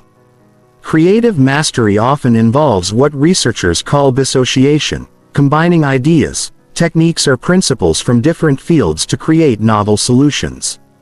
Masters develop broad knowledge across multiple domains specifically to create opportunities for this type of creative combination. They understand that breakthrough innovations usually occur at the intersection of different fields rather than from incremental improvements within single disciplines. Chapter 12. Breaking through mental plateaus and limitations. Every person serious about mental development will encounter plateaus. Periods where improvement seems to stop despite continued effort. These plateaus feel frustrating and often lead people to conclude that they've reached their natural limits or that further improvement is impossible. But plateaus are actually predictable parts of the development process. And understanding why they occur allows you to break through them systematically rather than being stopped by them. Mental plateaus occur for several reasons that most people don't understand. The first reason is that your brain becomes efficient at current skills and stops creating new neural pathways. When you first learn something new, your brain creates multiple neural pathways as it figures out how to perform the new skill. As you practice, your brain identifies the most efficient pathways and strengthens those while allowing unused pathways to weaken. This optimization makes current performance more automatic and less energy intensive, but it also makes further improvement more difficult because you're no longer forcing your brain to develop new capabilities. The second reason for plateaus is that continued improvement often requires qualitatively different approaches rather than just more of the same effort. The strategies that take you from beginner to intermediate are usually different from the strategies that take you from intermediate to advanced. Many people plateau because they keep using approaches that worked earlier in their development but are no longer sufficient for the next level of improvement. The third reason is that higher levels of performance often require developing completely new categories of skills rather than just improving existing skills. A salesperson might plateau because they've maximized their current persuasion techniques and now need to develop deeper psychological understanding. An entrepreneur might plateau because they've optimized their current business model and now need to develop strategic thinking skills for entering new markets. Breaking through plateaus requires first recognizing that you're in one. Many people don't notice plateaus because they mistake activity for progress. They're still busy, still working hard and still engaged with their development, but they're not actually improving. The clearest sign of a plateau is that your performance has remained essentially unchanged for an extended period despite continued effort. Once you've identified a plateau, the next step is diagnosing what's causing it. This requires honest self-assessment and often external feedback from coaches, mentors, or peers who can identify limitations that you can't see yourself. The most common causes of plateaus are practicing the same skills repeatedly without increasing difficulty, avoiding areas where you're weak in favor of areas where you're strong, and using approaches that worked at earlier stages but aren't sophisticated enough for your current level. The first strategy for breaking plateaus is deliberately increasing difficulty and complexity in your practice. If you've been practicing the same types of problems or challenges repeatedly, you need to find harder problems that push beyond your current capabilities. If you've been working in familiar environments, you need to seek out unfamiliar situations that require adapting your skills to new contexts. This often means temporarily accepting decreased performance as you work on more challenging material. Most people resist this approach because it feels like moving backward rather than forward. They prefer to continue doing things they can already do well rather than struggling with things that expose their current limitations. But temporary performance decreases are often necessary for long-term improvement because they force your brain to develop new capabilities. The second strategy is identifying and specifically targeting your weakest skills rather than continuing to develop your strongest skills. This requires overcoming the natural tendency to work on things you enjoy and are good at rather than things that are difficult and frustrating. Most people's weakest skills are weak precisely because they avoid practicing them, creating a cycle where weaknesses remain weak while strengths become stronger. Breaking this cycle requires systematic analysis of what capabilities your next level of performance demands and honest assessment of which of those capabilities you currently lack. Then you must design practice sessions that specifically target those missing capabilities. Even when working on them feels uncomfortable and progress seems slow. The third strategy involves seeking out different types of feedback and learning environments. If you've been learning primarily through individual practice, you might need feedback from coaches or mentors. If you've been learning primarily through instruction, you might need real-world application where you face unpredictable challenges. If you've been learning in low-stakes environments, you might need high-stakes situations where mistakes have meaningful consequences. Different learning environments activate different aspects of your capabilities and reveal different types of limitations. The feedback you receive from coaches is different from the feedback you receive from real-world results, which is different from the feedback you receive from peers or competitors. Exposing yourself to multiple types of feedback often reveals blind spots that single feedback sources miss. Advanced plateau breaking techniques involve questioning fundamental assumptions about how to approach your field of development. Sometimes plateaus occur because you've optimized within a particular framework or methodology. But the framework itself is limiting further progress. Breaking through requires stepping outside that framework and exploring completely different approaches. This might mean studying how experts in other fields approach similar challenges, learning from people who've achieved results through unconventional methods, or experimenting with techniques that seem contrary to conventional wisdom in your area. Innovation often comes from applying insights from one domain to challenges in a completely different domain. Mental plateaus are also often caused by psychological factors rather than just skill limitations. Fear of failure can prevent you from attempting challenges that would drive improvement. Perfectionism can keep you practicing safe, familiar skills rather than risking mistakes on harder material. Identity attachments can make it difficult to adopt new approaches that contradict how you see yourself or how others see you. Breaking through psychological plateaus requires addressing these mental barriers directly. This might involve reframing your relationship with failure, developing comfort with temporary confusion and incompetence, or updating your identity to accommodate new ways of thinking and operating. Sometimes the biggest barrier to improvement isn't skill-related, but psychological resistance to becoming different than who you currently are. The most sophisticated approach to plateau breaking involves developing what researchers call transfer skills. The ability to apply insights and capabilities developed in one area to completely different areas instead of just becoming better within specific domains. You learn to extract underlying principles and patterns that apply across multiple domains. This creates accelerated learning in new areas because you can leverage insights from previous development rather than starting from scratch. Transfer skills develop through deliberate practice of looking for similarities between different domains. Experimenting with applying techniques from familiar areas to unfamiliar areas and developing abstract models that capture essential principles rather than just surface-level techniques.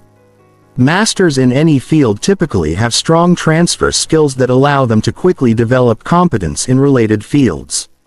Breaking through plateaus ultimately requires accepting that continued growth demands moving outside your comfort zone repeatedly throughout your development. Plateaus are often signals that you've become too comfortable with your current approach and need to embrace higher levels of challenge, uncertainty, and temporary incompetence. The willingness to repeatedly move from competence back into incompetence in service of continued growth is what separates people who keep improving throughout their lives from people who plateau and stagnate. Chapter 13. Leadership through mental superiority. Leadership isn't about authority, charisma, or position. Leadership is about mental clarity that enables you to see solutions others can't see. Make decisions others can't make and maintain effectiveness when others are overwhelmed by complexity or pressure. Everything we've discussed about developing mental superiority becomes exponentially more powerful when applied to leadership because your mental capabilities don't just improve your individual performance, they improve the performance of everyone you influence. The foundation of leadership through mental superiority is understanding that people follow clarity, not authority. In uncertain, complex, or high-pressure situations, people naturally gravitate toward whoever seems to understand what's happening and knows what to do. This gravitational pull toward clarity occurs regardless of formal titles, organizational hierarchies, or established power structures. The person who can make sense of confusion and provide direction becomes the de facto leader, whether or not they have official leadership authority. Mental superiority creates this clarity through several mechanisms that most people don't understand. Superior mental models allow you to see patterns and connections that others miss. When everyone else is overwhelmed by complexity, you can identify the key variables and relationships that actually matter. When others are paralyzed by uncertainty, you can make decisions based on probabilistic thinking and strategic frameworks rather than hoping for perfect information. Emotional mastery allows you to maintain cognitive effectiveness when others are hijacked by stress, fear, or excitement. This creates a stark contrast in environments where most people's thinking deteriorates under pressure. Your ability to remain calm, think clearly, and make good decisions when stakes are high makes you invaluable to any group or organization facing challenges. Advanced decision-making frameworks enable you to choose courses of action that others wouldn't consider or wouldn't have confidence to pursue. You can see multiple levels of consequences, balance competing priorities, and structure decisions to limit downside while maximizing upside. This capability becomes especially valuable in leadership situations where decisions affect multiple people and have lasting consequences. The social intelligence components we discussed allow you to understand, predict, and influence how others will respond to different approaches. You can frame ideas in ways that create buy-in rather than resistance. You can identify what motivates each individual and structure interactions to align their interests with group objectives. You can build coalitions and manage conflicts in ways that strengthen rather than weaken team effectiveness. But leadership through mental superiority requires understanding that your role shifts from individual performer to capability multiplier. Instead of just using your mental advantages for personal achievement, you must learn to transfer those advantages to others and create systems that amplify group intelligence rather than just individual intelligence. This begins with developing others' thinking capabilities rather than just telling them what to do. Most leaders focus on directing actions, assigning tasks, setting deadlines, and monitoring compliance.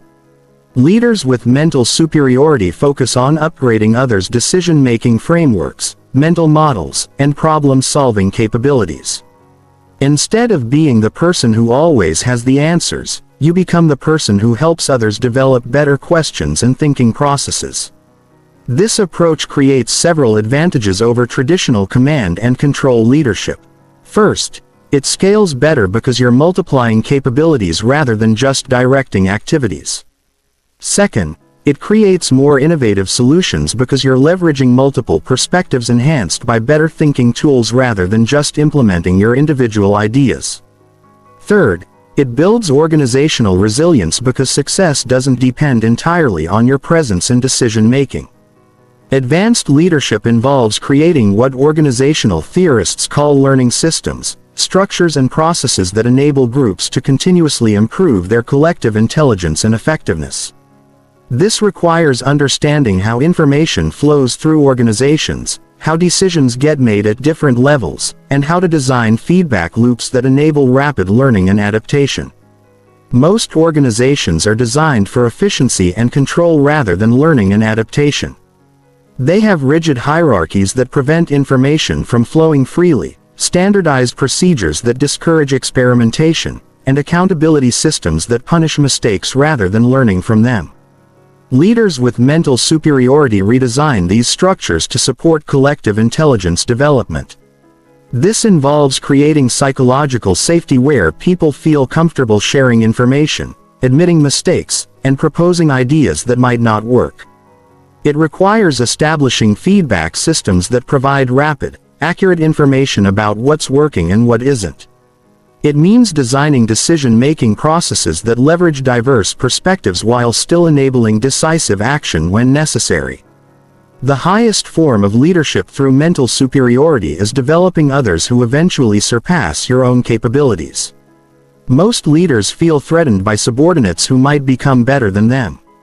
They hoard information, limit others' development opportunities, and structure organizations to maintain their indispensability. This approach severely limits organizational potential because it caps group performance at the leader's individual capabilities. Leaders with mental superiority understand that their legacy and impact come through multiplying capabilities rather than concentrating them. They actively work to develop others who can think more clearly, decide more effectively, and solve more complex problems. They create succession systems that ensure organizational capabilities continue improving even after they're no longer involved. This requires overcoming psychological barriers that prevent most people from developing others who might exceed their own abilities. It means shifting from an identity based on being the smartest person in the room to an identity based on creating rooms full of incredibly smart people. It involves finding satisfaction in others' achievements rather than just personal achievements. Mental superiority also enables what military strategists call force multiplication, achieving disproportionate results by optimizing how different capabilities work together. Instead of just adding individual contributions, you create synergies where the whole becomes greater than the sum of its parts. This requires understanding each person's unique strengths, designing roles that maximize those strengths, and creating interaction patterns that allow different capabilities to reinforce each other. Force multiplication often involves strategic positioning where you place the right people in the right situations at the right times to maximize their impact. It requires timing coordination so that different efforts support each other rather than working at cross purposes. It involves resource allocation that ensures everyone has what they need to perform their roles effectively. The ultimate expression of leadership through mental superiority is creating what systems thinkers call emergent intelligence. Collective problem-solving capabilities that exceed anything any individual member could achieve alone.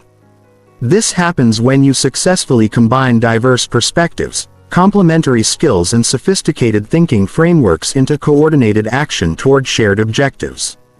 Emergent intelligence creates breakthrough solutions that no individual could have developed independently.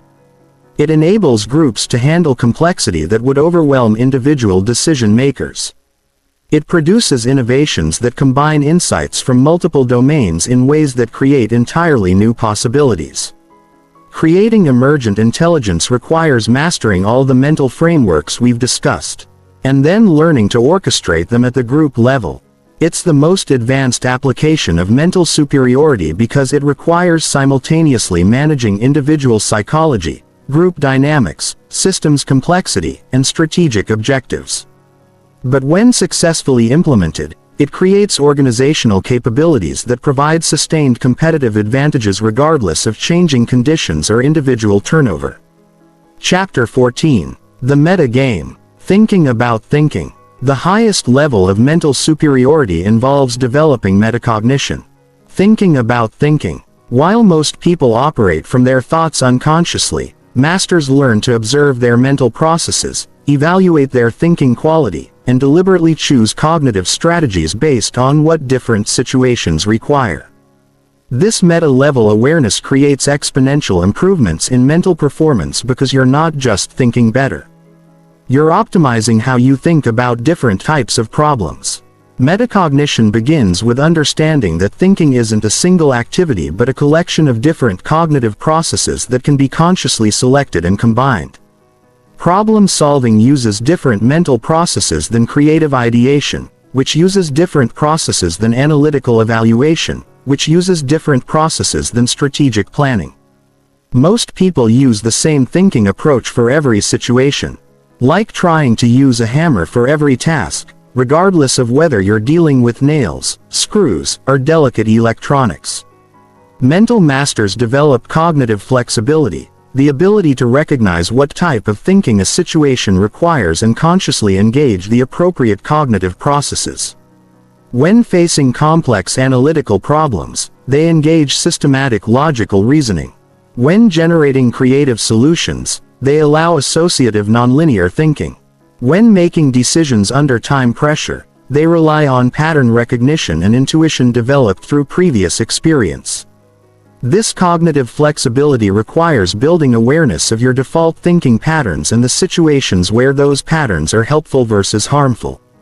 Most people have cognitive preferences developed through their education, profession, and personal history. Engineers tend toward analytical thinking. Artists tend toward creative thinking. Managers tend toward pragmatic thinking. These preferences serve them well in familiar contexts, but become limitations when facing challenges that require different types of thinking.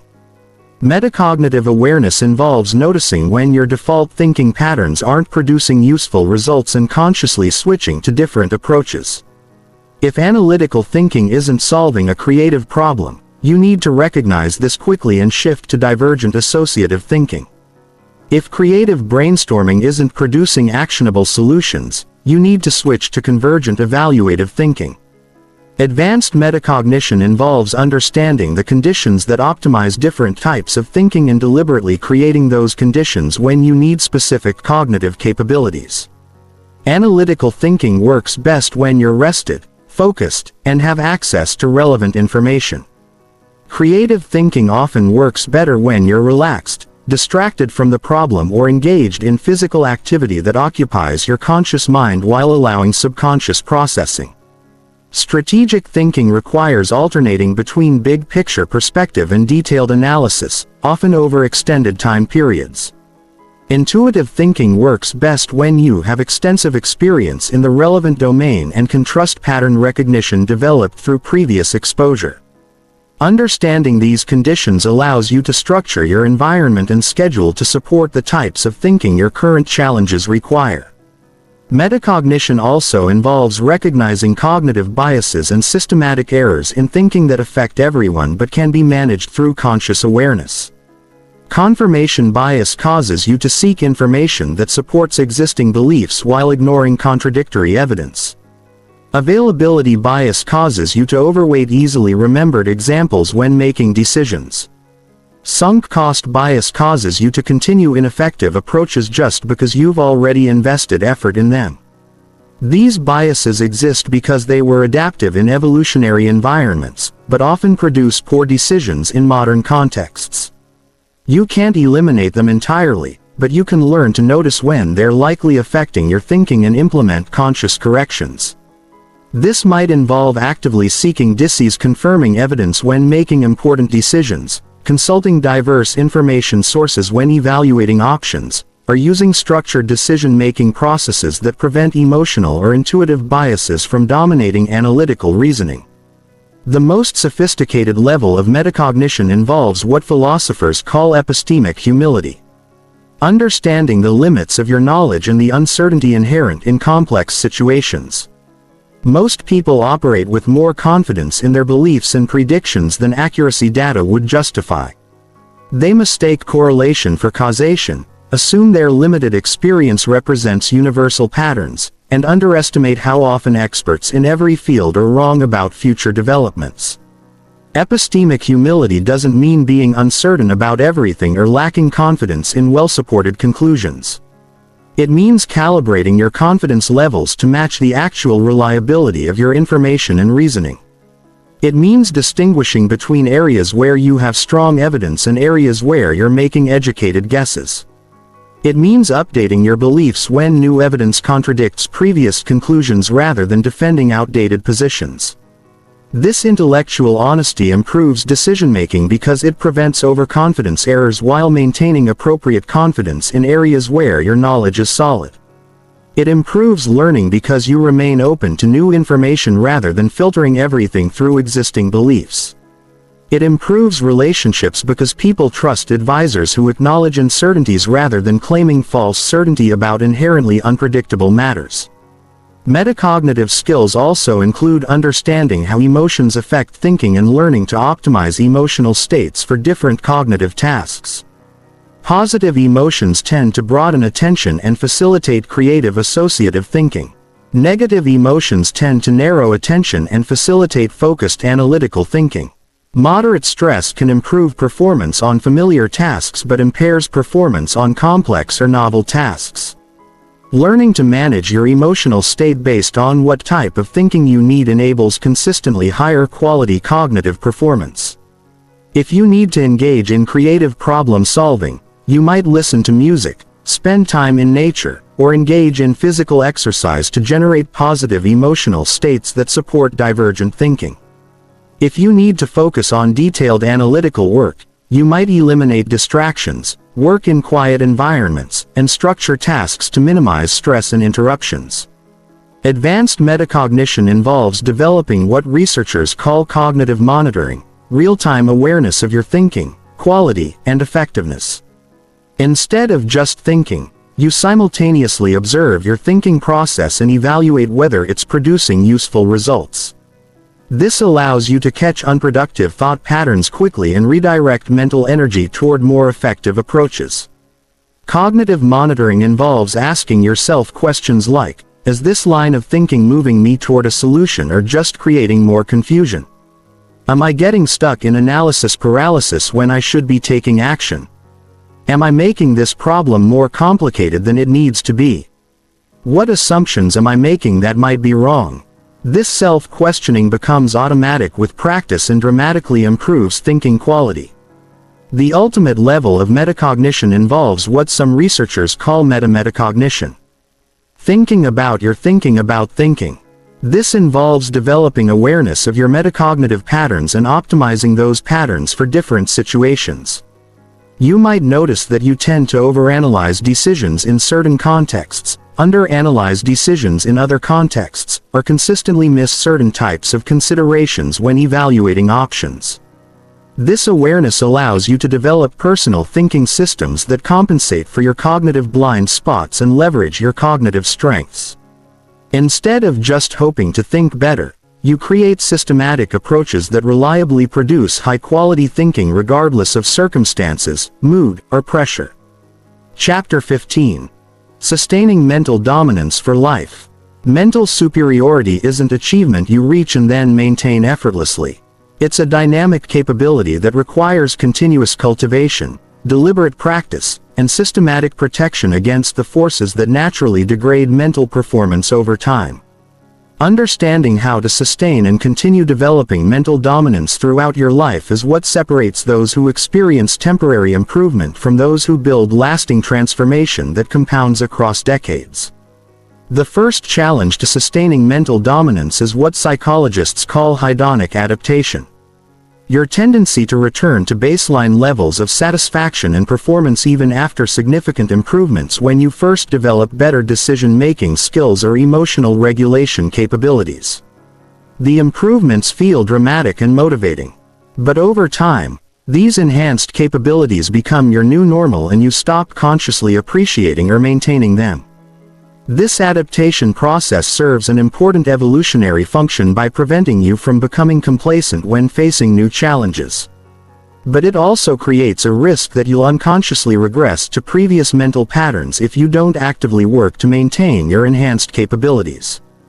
Just as physical fitness deteriorates without continued exercise, mental fitness requires ongoing practice and challenge to prevent decline. Sustaining mental dominance requires building what researchers call maintenance systems, structures, habits, and practices that preserve enhanced capabilities. Even when motivation fluctuates or competing priorities demand attention, these systems must be designed to operate automatically rather than depending on conscious willpower because willpower is unreliable over long time periods. The foundation of effective maintenance systems is regular mental training that continues challenging your cognitive capabilities rather than just preserving current abilities. This might involve reading challenging material that forces you to develop new mental models, engaging in complex problem solving that requires advanced thinking frameworks, or seeking out situations that test your emotional regulation skills under pressure.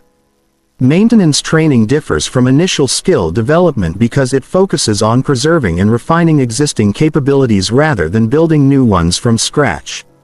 It requires less intensity than skill acquisition but must be more consistent over longer time periods. The key is identifying minimal effective doses. The smallest amount of practice that prevents decay while being sustainable indefinitely. This might mean dedicating 15 minutes daily to challenging mental exercises, setting aside 1 hour weekly for strategic thinking and planning, or engaging in quarterly intensive learning experiences that push beyond current capabilities. The specific activities matter less than establishing consistent patterns that ensure your mental capacities continue being challenged and developed. Another essential component of maintenance systems is what researchers call environmental curation. Deliberately designing your surroundings, relationships, and information diet to support continued mental excellence rather than degradation. Your environment has enormous influence on your thinking quality, and most modern environments are optimized for comfort and entertainment rather than cognitive development. Environmental curation involves creating physical spaces that facilitate focused work and deep thinking. This means establishing distraction-free zones where you can engage in demanding mental activities without interruptions. It means organizing information and resources so that important materials are easily accessible while distracting or low-value information is minimized.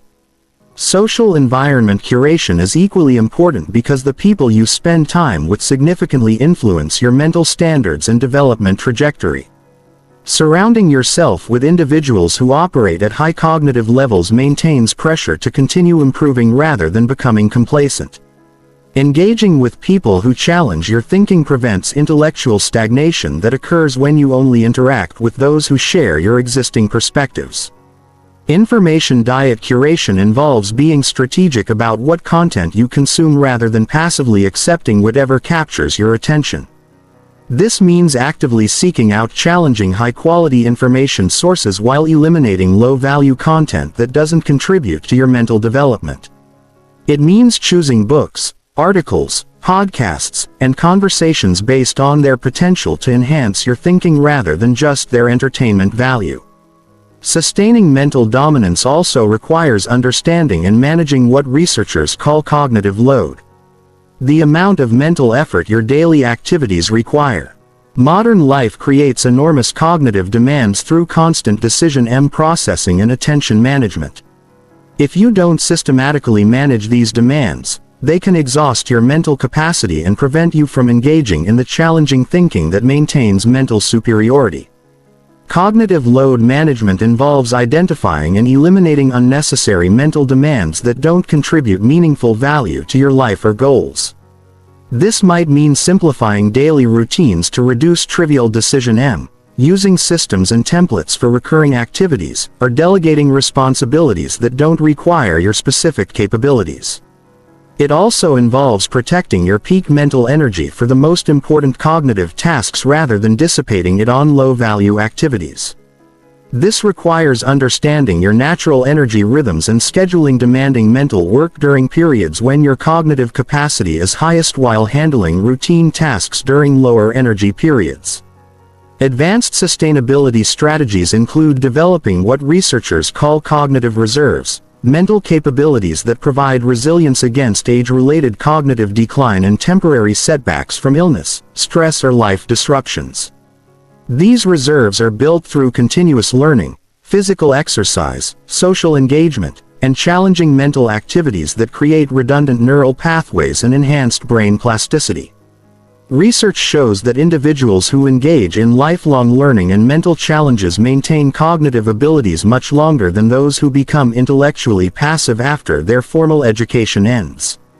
Learning new skills, especially those that require complex coordination between different brain regions, creates cognitive reserves that provide protection against various forms of mental decline. Physical health is also crucial for sustaining mental performance because brain function depends on cardiovascular health, sleep quality, nutrition, and exercise. Mental superiority requires treating your brain as a physical organ that needs proper care rather than assuming that cognitive capabilities are independent of physical condition. This means maintaining exercise routines that support brain health, sleep habits that enable cognitive recovery, and nutrition practices that optimize mental energy and clarity. The most sophisticated approach to sustaining mental dominance involves what some researchers call meta-adaptation.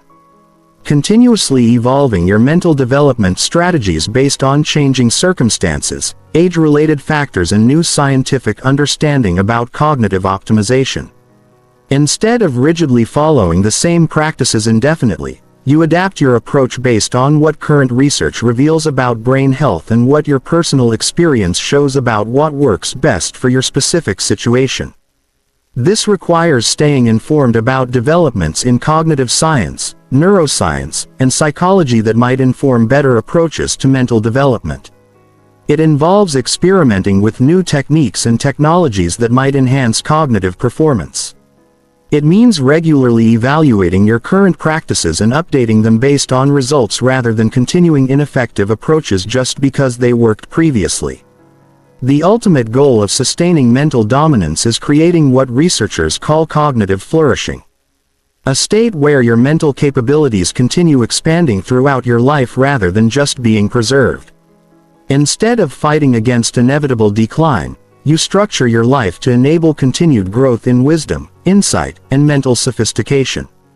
Even as some specific cognitive abilities may change with age, cognitive flourishing involves shifting focus from raw processing speed and memory capacity toward pattern recognition, judgment, and the integration of knowledge across multiple domains. These capabilities often improve with age and experience when properly cultivated, creating the possibility that your 70s and 80s could be your most mentally productive decades rather than periods of decline. This long-term perspective on mental development changes how you approach daily choices and long-term planning. Instead of optimizing only for immediate performance, you make decisions that support decades of continued mental growth. Instead of treating mental development as a youth activity, you embrace it as a lifelong practice that becomes more rather than less important as you age. The mind that wins consistently isn't just superior today. It's designed to keep winning for the rest of your